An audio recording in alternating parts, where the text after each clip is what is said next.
नमस्कार, आप देख रहे हैं न्यूज़ 8। नीट परीक्षा में धांधली के आरोपों को लेकर विपक्ष लगातार सरकार पर हमलावर है।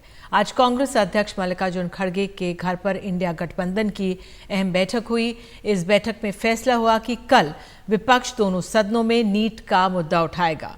वहीं सूत्रों के मुताबिक केंद्र सरकार भी नीट पर विपक्ष के हर सवालों का जवाब देने के लिए तैयार है। सूत्रों के मुताबिक अगर राष्ट्रपति के अभिभाषण पर धन्यवाद प्रस्ताव के दौरान विपक्ष का कोई सदस्य ये मुद्दा उठाता है तो शिक्षा मंत्री धर्मेंद्र प्रधान दखल देकर बयान दे सकते हैं। और इस पर ज्यादा जानकारी दे रहे हैं हमारे सहयोगी प्रशांत। नीट परीक्षा में हुई धांधली की गूंज अब संसद में भी सुनाई पड़ने वाली है। कल यानी शुक्रवार को संसद के दोनों सदनों पर इस मुद्दे पर हंगामा हो सकता है। इंडिया गठबंधन ने ये फैसला किया है कि कल दोनों सदनों में नीट परीक्षा पर चर्चा के लिए नोटिस दिया जाएगा और इस पर तुरंत चर्चा की मांग की जाएगी। हालांकि संसदीय परंपरा के मुताबिक जब राष्ट्रपति का अभिभाषण होता है तो अभिभाषण के तुरंत बाद उनके अभिभाषण पे एक धन्यवाद प्रस्ताव लाया जाता है और उसी पर सबसे पहले चर्चा की जाती है। जो सबसे पहला बिजनेस लिया जाता है वो होता है राष्ट्रपति के अभिभाषण पर धन्यवाद प्रस्ताव पर चर्चा। लेकिन आज मल्लिकार्जुन खड़गे जो कांग्रेस के अध्यक्ष हैं, उनके घर पर इंडिया गठबंधन के जितने भी पार्टियां हैं संसद में, उन सब के फ्लोर लीडर्स की बैठक हुई और उसमें ये तय किया गया कि कल शुक्रवार को जब धन्यवाद प्रस्ताव पर चर्चा शुरू होगी तो पहले नीट परीक्षा में हुई धांधली के मुद्दे पर इंडिया गठबंधन दोनों सदनों में चर्चा का नोटिस देगा और उस पर चर्चा की मांग करेगा। और इसलिए विपक्ष इस मुद्दे पर अड़ा हुआ है। तो इसको देखते हुए लगता है कि कल इस मुद्दे पर दोनों सदनों में हंगामा होना तय है।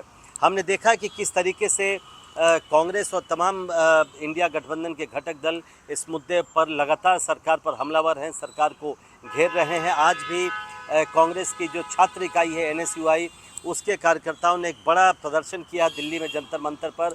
उसके अलावा उसके कुछ कार्यकर्ता NTA के दफ्तर पर पहुंच गए और वहां उन्होंने ताला लगा दिया। तो इस मुद्दे पर अब चूँकि संसद का सत्र चल रहा है और विपक्ष को मालूम है, उसे लगता है कि इस मुद्दे पर मोदी सरकार को घेरा जा सकता है। तो बिना समय गंवाए अब जैसे ही संसद के शुरुआती दिनों में जो प्राथमिकताएं थी, पहले जो औपचारिकताएं थी वो पूरी कर ली गई, तो अब इंडिया गठबंधन ने फैसला किया है कि पहले ही दिन यानी कल शुक्रवार को जब धन्यवाद प्रस्ताव पर चर्चा एक तरफ शुरू होगी तो विपक्ष पूरी तरह से एकजुट होकर दोनों सदनों में नीट पर चर्चा की मांग करेगा और इसलिए इस मुद्दे पर हंगामा होने के आसार हैं। उधर नीट यूजी में धांधली के आरोपों के बीच बड़ी संख्या में NSUI कार्यकर्ता आज नेशनल टेस्टिंग एजेंसी के दफ्तर में घुस गए और हंगामा किया। NSUI कार्यकर्ताओं ने NTA के दफ्तर पर ताला भी लगाने की कोशिश की। NSUI ने जो वीडियो शेयर किया है उसमें भीड़ NTA दफ्तर के अंदर नारेबाजी करती हुई दिख रही है। इसके साथ ही आज NSUI ने पेपर लीक के विरोध में जंतर मंतर पर भी प्रदर्शन किया। इस दौरान पुलिस से उनकी झड़प भी हुई थी।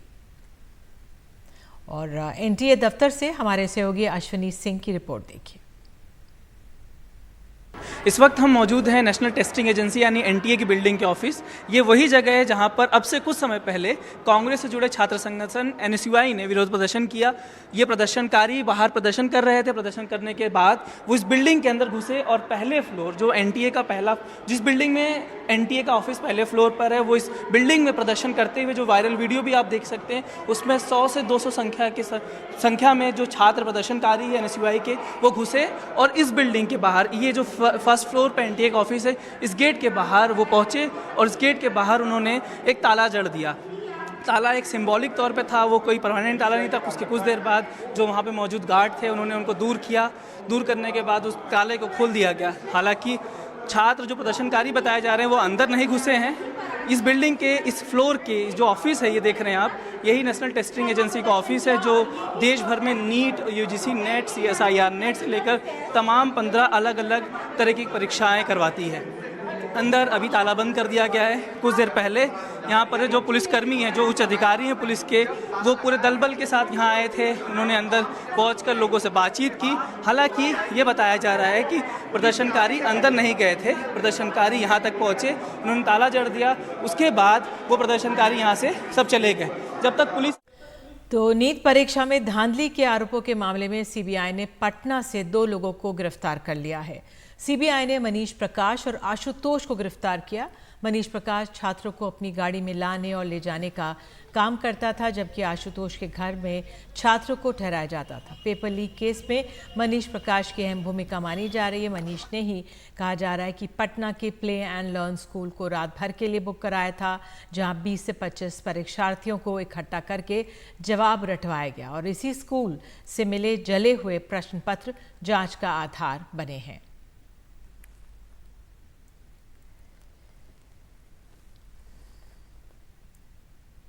चुनाव के दौरान कांग्रेस ने अपने जिस ओवरसीज कांग्रेस के अध्यक्ष सैम पित्रोदा से किनारा कर लिया था, वो अब फिर से कांग्रेस में आ गए हैं। आपको याद होगा कि चुनाव के दौरान सैम पित्रोदा ने चुनाव के दौरान कई विवादित बयान दे दिए थे। उन्होंने कहा था कि भारत में विरासत टैक्स लगना चाहिए, साथ ही कहा था कि भारत के पूर्व में रहने वाले लोग चीनी लगते हैं, जिसके बाद कांग्रेस ने उनसे किनारा कर लिया था। तब सैम पित्रोदा ने ओवरसीज कांग्रेस के अध्यक्ष पद से इस्तीफा दे दिया था। अब कांग्रेस ने उन्हें वापस उस पद पर ले लिया है। और एनडीटीवी से बात करते हुए आज सैम पित्रोदा ने कहा है कि मैंने खुद ही तय किया था कि मुझे खुद को बाहर निकालना चाहिए। So the BJP is saying that your removal was just a poll gimmick, as you have made a comeback shortly after elections. How do you look at this comment? It is not a question of poll gimmick. It's a question of I decided that I should take myself out. And our leadership agreed that if I continue to say something, it will be misrepresented. I mean, Prime Minister himself started trolling on what I said. And I don't think it is fair. But that's Honorable Prime Minister's choice. Who am I to tell him what to do? So I felt that it is better for me to be out for 3-4 weeks, because this will calm things down and people will really focus on the real issues of employment, inclusion, diversity, all the issues I mentioned. और प्रधानमंत्री नरेंद्र मोदी ने चुनाव के दौरान ही NDTV से कहा था कि ये सब कांग्रेस की मिलीभगत है। कभी कभी मुझे लगता है वो पार्टी योजना से ऐसे लोगों के माध्यम से कुछ सगुफे छोड़ती है। वो अकेले अपनी मर्जी से करते होंगे ऐसा मुझे नहीं लगता है, क्योंकि वो फिर हो हल्ला होता है तो कुछ दिन के लिए पार्टी से निकालते हैं, फिर पार्टी के मुख्य धारा में वो रहते हैं। जैसे अभी उन्होंने अमेरिका में जो उनके गुरु है उनको अभी इस्तीफा दिलवा दिया, अब कुछ दिन के बाद उनको ले लेंगे। तो ये उनकी एक सोची समझी रणनीति है कि देश में भ्रम फैला करना, वातावरण बदलना, नए नए मुद्दे जोड़ते रहना और विपक्ष को ऐसे मुद्दों पर रिएक्ट करने के लिए मजबूर कर देना। तो ऐसी अलग अलग चालाकियाँ वो करते रहते हैं।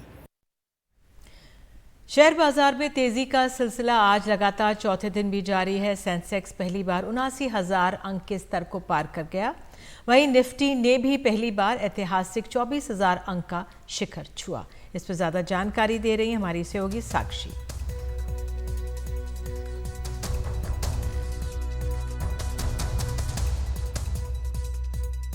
भारत की स्टॉक मार्केट्स ने आज फिर एक नया रिकॉर्ड हाई टच करा। हमने देखा कि निफ्टी और सेंसेक्स दोनों ही फ्रेश रिकॉर्ड हाई पर थे। हमने देखा कि निफ्टी ने पहली बार 24,000 का लेवल पार किया और सेंसेक्स ने पहली बार 79,000 का लेवल पार किया। अब अगर क्या सेक्टर्स हम देखें कि आउट परफॉर्म कर रहे थे ट्रेड में, तो फाइनेंशियल्स और आईटी सेक्टर जो हैं सबसे अच्छा परफॉर्म कर रहे थे। हमने देखा कि निफ्टी बैंक ने भी रिकॉर्ड हाई टच किया।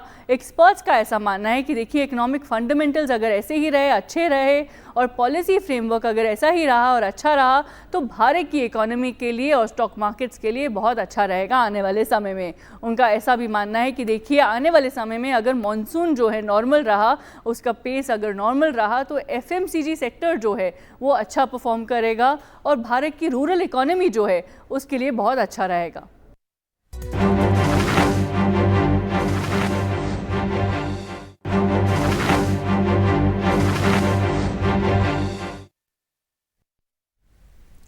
दिल्ली सरकार के लिए अच्छी खबर है। करों की दरों में कोई इजाफा किए बिना भी दिल्ली सरकार के खजाने बीते वित्त वर्ष में अच्छे खासे भर गए हैं। दिल्ली सरकार का रेवेन्यू कलेक्शन पिछले साल के मुकाबले इस साल 13% ज्यादा रहा है। देखिए रिपोर्ट।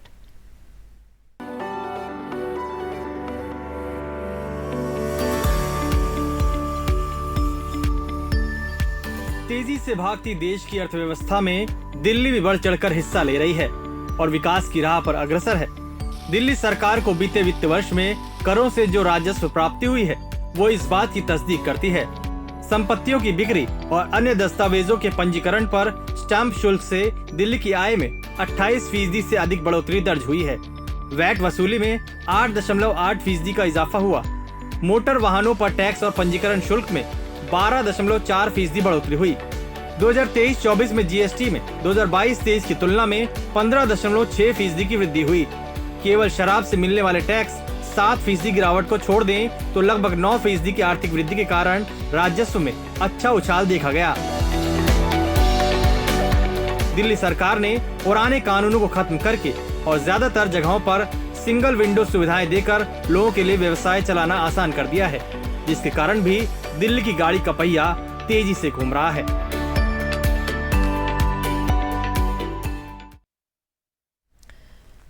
रक्षा निर्माण क्षेत्र में अडानी समूह ने एक और अहम करार किया है। अब वो 70 mm के रॉकेट बनाने जा रहा है। ऐसे रॉकेट अब तक विदेशों से मंगाए जाते रहे हैं। इस लिहाज से मेक इन इंडिया में ये बड़ी पहल है। इसके लिए फ्रांस के थेल्स ग्रुप के साथ समझौते पर दस्तखत हुए हैं।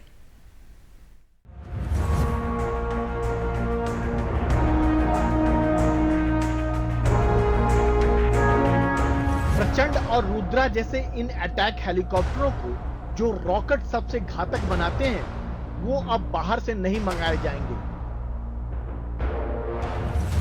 अडानी समूह उन्हें देश के भीतर ही बनाने जा रहा है।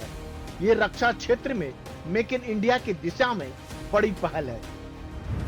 ये 70 मिलीमीटर के रॉकेट हैं। हवा से जमीन में मार करते हैं। हल्के और आकार में छोटे होते हैं। काफी कम ऊंचाई पर उड़ते हुए इनका इस्तेमाल हो सकता है।